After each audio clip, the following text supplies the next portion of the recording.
For every $10 Burkina Faso is getting, they are spending almost $6 to $8 in buying weapons.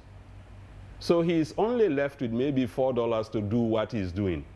But people are saying, oh, it is possible. It is possible for us to have change in 2, 3, 4 years. Let's contextualize that to the Sierra Leonean context. We see this mass Pan-African revolution across the continent in some countries. What would you say about Sierra Leone as far as jumping on that train? Are we joining, or are we just out of it? So I'll give you a perspective about Sierra Leone that is very interesting. Sierra Leone, interestingly, happens to be, if you take by all historical accounts, and a lot of it, Sierra Leone is the mother of Pan-Africanism in West Africa and probably across Africa. Sierra Leone produced the city Freetown. Is the most Pan-African of Pan-African cities, of African cities. Slaves were taken from Sierra Leone, returned here again, our enslaved ancestors. All over this city of Freetown lies historical artifact of greatness that we have not even utilized. We cannot take a back seat. This is the country that produced Africanus Houghton. Africanus Houghton laid the foundation for British independence West Africa by writing the political economy of British West Africa, one of the first editions in 1896, the blueprint. We cannot lay back by having ITA Wallace Johnson right next to City Hall. The street there, ITA Wallace Johnson, who brought in West African youth movement, recruited the likes of Nkwame Nkrumah, Nandi Azikiwe in Nigeria, and then all the way to Jomo Kenyatta in Kenya. We cannot sit back by having the likes of Edward Blyden, one of the famous scholars, one of the greatest Pan-Africanists, hailing from this part, Sierra Leone and Liberia.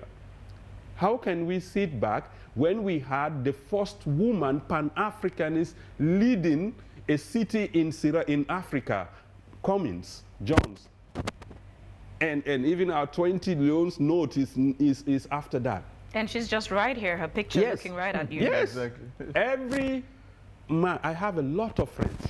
Let me get to you. I have a lot of friends, all of them between all our political parties, who we were all trained, we were all Pan-Africanists. So but somewhere, some of them are Pan-Africanists out of office. Once they make it into office, the Pan-African vision before getting political appointment and their actions seem to be now that of two different individuals. This is exactly what I was trying to get to.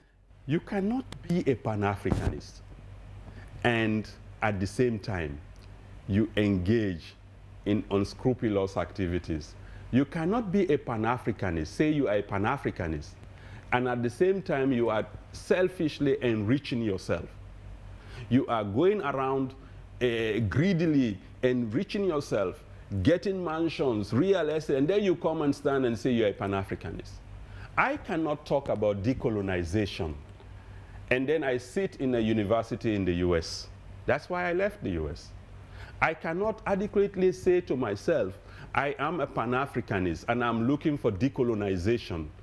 And I cannot come and be as part of my own institutions in Africa where I can now do it really well and then compete with the West. It's all about ideology. The Pan-African ideology is simple, very simple. It's about economic freedom. It's about self-reliance. It's about selflessness. Pan-Africanism, anyone who tells you they are a Pan-African and they are mixing it with materialism, they are not.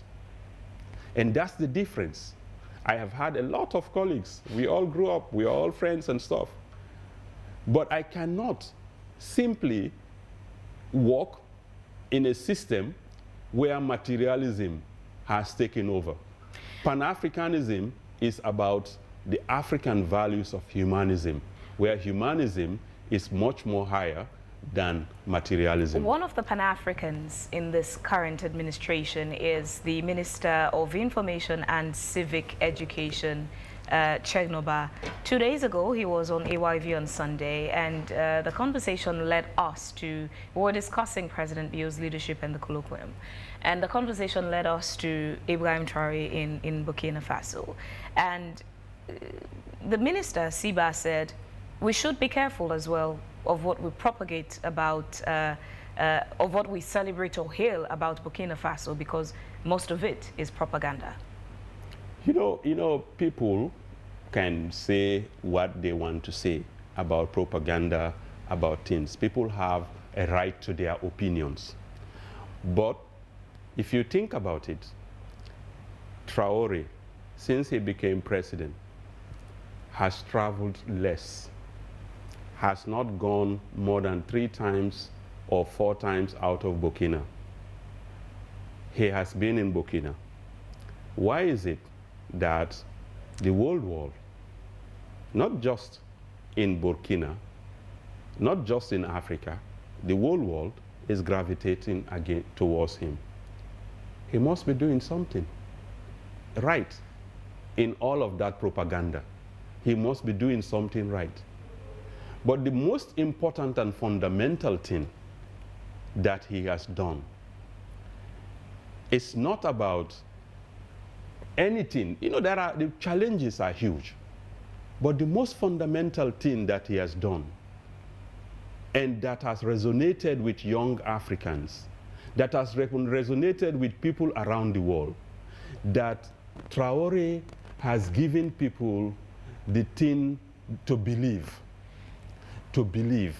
You see, believe, to give people belief, to give people hope is very powerful. That is the first thing. You see, when Kennedy said to Americans in 1961, it is not what America can do for you, it is what you can do for America. What he essentially did at the time was to give Americans the belief. And that belief, America didn't even have a space mission, led Americans to the moon.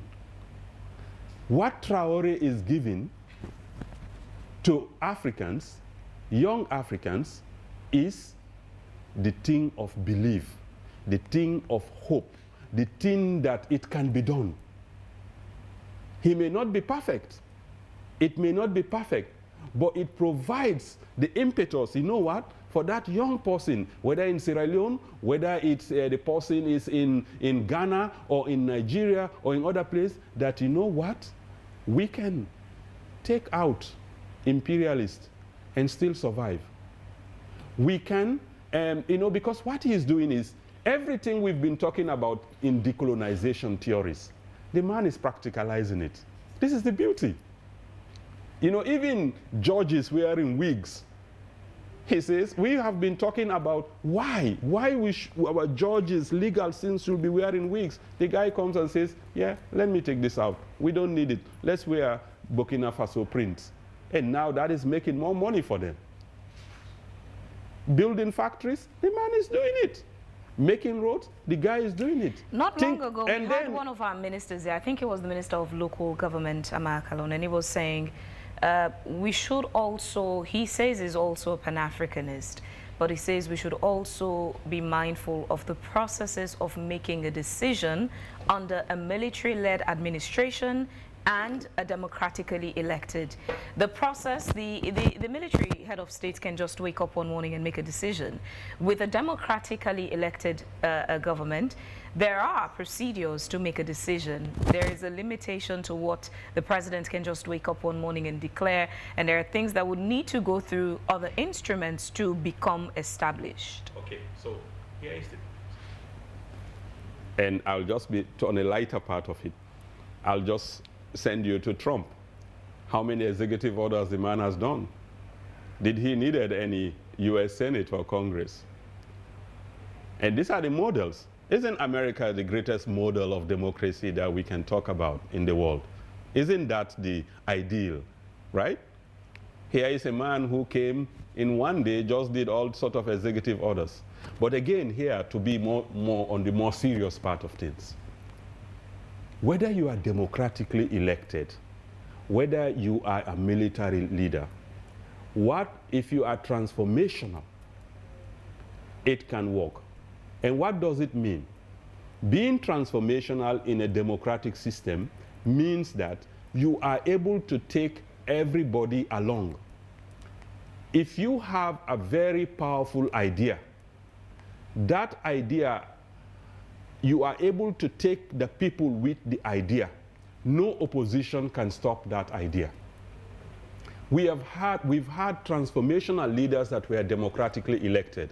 When you take America, I keep giving America as an example because for those people who talk about democracy here and there and stuff and that you cannot do.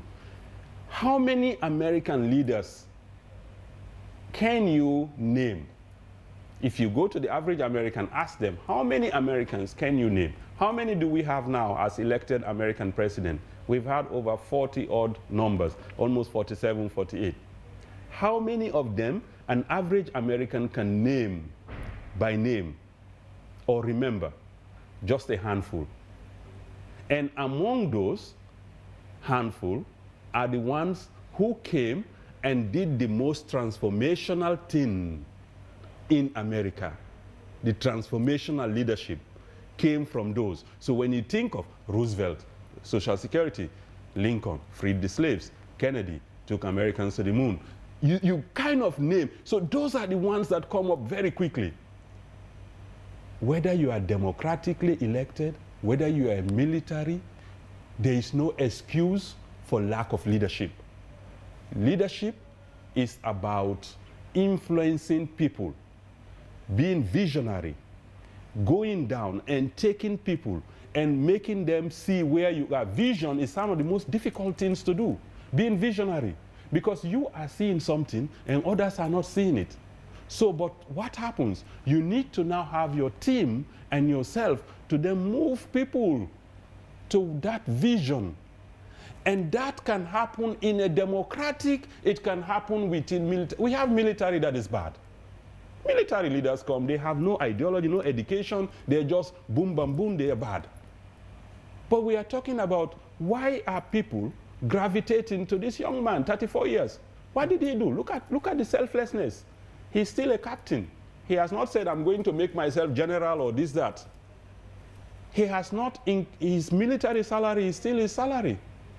He has not gone on mass aggrandizement of taking wealth and enriching himself. He has not. Minister of Information Siba says that in Burkina Faso, many of the opposition people are behind bars. He's arresting. No, I think this is the situation is I have a lot of colleagues, a lot of friends who are Burkina Faso, Burkina-based. In fact, I'll be in Burkina Faso because I have a consortium I'm part of, Abdoulaye Jabate. We're doing mosquito research.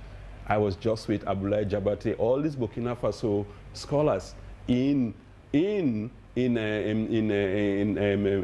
Nairobi.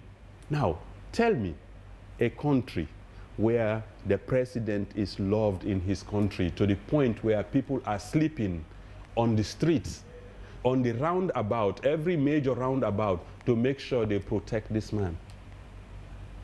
Which country in Africa where people are sleeping in the streets? You are flying today with Air Ethiopia, come to Burkina Faso. I've stopped in Burkina Faso 3 times. The plane is emptied in Burkina Faso because people are coming to this place. So we can make all our narratives of what is happening. But what I'm trying to say here is whether the man succeeds or he's not, what he is planted in people is this belief and the hope. And that is very powerful. That is a powerful thing. When you bring hope, when you bring belief, it is very powerful. And the thing is, as I have said earlier, when you get an African president with good narratives, good thing, no, they are not doing, they have been compromised somewhere, they've betrayed the people. And